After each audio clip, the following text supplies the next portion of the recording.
সদ্গ্রন্থ পাঠ করছিলাম। ধারাবাহিকভাবে বিবেকানন্দ চরিত শ্রী সত্যেন্দ্রনাথ মজুমদারের এই পুস্তকের সাধক বিবেকানন্দ এই অধ্যায় থেকে পাঠ করছি। আজকে পর্ব 40। একদিন ঈশ্বর লাভের জন্য তীব্র ব্যাকুলতায় নরেন্দ্র গৃহ হইতে ছুটিয়া বাহির হইলেন। মহর্ষি তখন গঙ্গাবক্ষে একখানি বোটে বাস করিতেন। নরেন্দ্র গঙ্গা তীরে উপনীত হইয়া দ্রুত পদে বোটে আরোহণ করিলেন। তাহার বলিষ্ঠ করাঘাটে কক্ষদ্বার উন্মুক্ত হইল।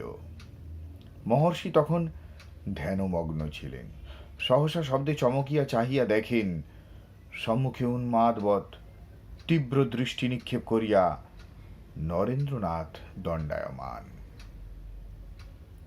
মহর্ষিকে ক্ষণকাল চিন্তা বা প্রশ্ন করিবার অবসর না দিয়াই তিনি আবেগাকুলিত কণ্ঠে বলিয়া উঠিলেন, মহাশয়, আপনি কি ঈশ্বর দর্শন করিয়াছেন?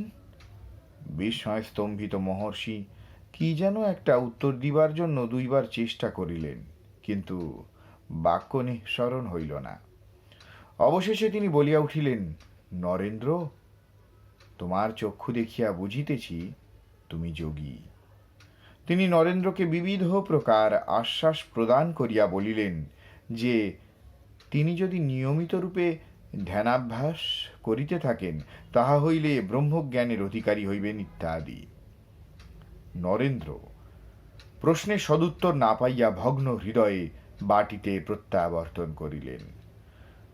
যদি মহর্ষির মতো ভক্তিমান ঈশ্বর প্রেমিক এ পর্যন্ত ভগবৎ দর্শন না করিয়া থাকেন, তাহা হইলে তিনি কাহার নিকট যাইবেন?